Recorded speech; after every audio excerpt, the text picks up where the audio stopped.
Okay, good morning. If you could just start by introducing yourself. Good morning, everybody. My name is Gerry McDonald. I'm the Chief Inspector in charge of policing for East Hertfordshire. So I'm overall in charge of all police activity in East Hertfordshire. Right, first of all, could you just talk through the nature of the allegation that's been made? Natalie, on the 16th of February, a young girl, a 14-year-old girl, had an argument with her parents and headed off to see her friends. That's what she told her parents. Later on that evening, about 11 o'clock, she hadn't arrived, so parents reported her missing.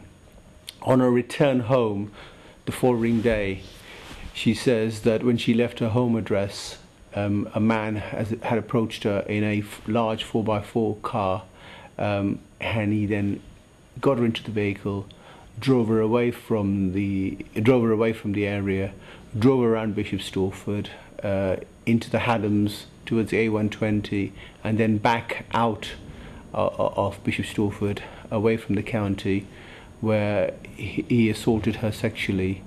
The following morning, he brought her back. Okay. And so how did the police become aware of the incident?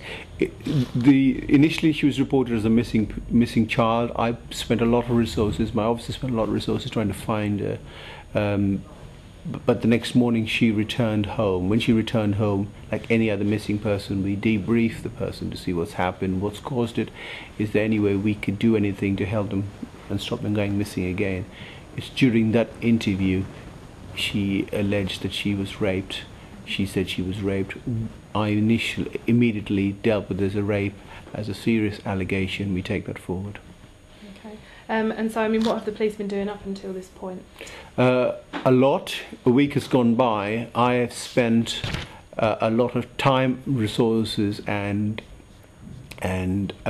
investigation, working with specialist officers from headquarters to investigate this matter and take it forward. We have considered a whole array of issues, from witness appeals to debriefing the victim, to supporting the victim, to collecting forensic evidence, to looking at CCTV, to looking at any movements. So we've spent an immense amount of time. This is the most serious offence, as far as I'm concerned, that could happen to anyone. I'm taking it seriously and I'm dealing with it seriously. Mm-hmm. And also there was a lot of police activity sort of in the area where it happened last night. Can you just tell us a bit about Certainly.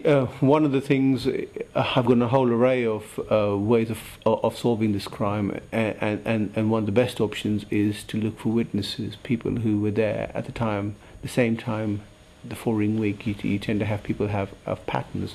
So we were out there looking for victims, for witnesses who may have seen anything, something that they might have thought was was just a normal issue, but as soon as they've seen it, our role is to jot their memory, get them back thinking about what they said, and to help us identify who the subject is and take it forward. Okay, and whereabouts did that happen? What area of the town were you working in? We were working yesterday in Haywardsmead, around that way.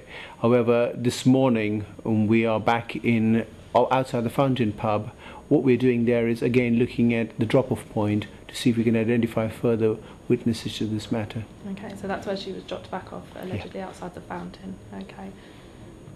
And so, I mean, it happened, the alleged incident happened a week ago, so why has it kind of taken so long for you to be able to go public about it? Natalie, I'm dealing with a 14-year-old child. I've got to listen to her wishes. I've got to take her concerns and the risks around this. I've got to work through a number of other strategies before I go public. It's a balancing act I've had to take forward to go forward with this. I did not want to lose forensic or other evidence, so I had to secure that evidence before I went public.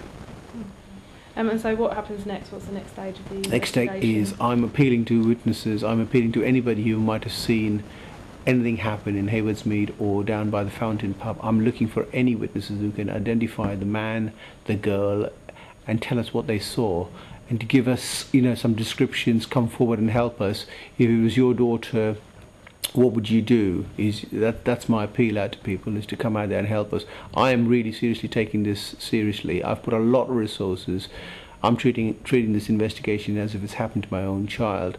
and there was a big appeal for me to members of the public to come forward and help us. We can't solve this crime on our own. We need witnesses.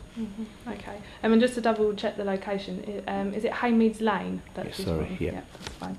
Okay, and also, I mean, is there any evidence to link this to an incident which happened in Warwick Road about 6 weeks ago? Certainly. On the 15th of January, there was a indecent assault that occurred in Warwick Road. A suspect is currently being arrested for that, and that investigation continues. At this stage, I am not treating the two instances as linked.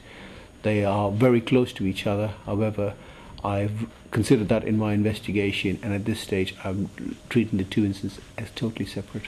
Okay, and do you think this is something that people should be concerned about? Have you sort of got any advice on safety, when you're moving around the town? I've been the district commander for East Hertfordshire for 2 years. This is probably the most serious allegation I've had to deal with. I've personally taken ownership of this. It is concerning. That's the reason why I've put a lot of resources into finding this offender and to reassure people this is something that doesn't happen in East Hertfordshire. We need to investigate this, and we need to ensure that the person is brought to justice and the matter is investigated fully. And if people have got any information, what should they do from this point? You've got a variety of reasons, a variety of options. You can either speak to one of my local officers, your PCSOs, your PCs, people you see locally, stop them and speak to them. They will come feed us into the investigating team. You can dial 101 and let people know. You can also inform the local paper around, they're publicising this, they're pushing this matter for me, so Herts and Essex Observer are key partners in this investigation for me. So if you're confident, you can do that, or you can go to Crime Stoppers and and give the information you have regarding this directly to Crime Stoppers. Okay, and is there anything else that you'd like to add? I would just want to reassure members of the public this is something that doesn't really happen in East Hertfordshire, and I'm taking this very seriously, and I hope to give you an update as soon as possible. Okay, thank you very much. Cheers.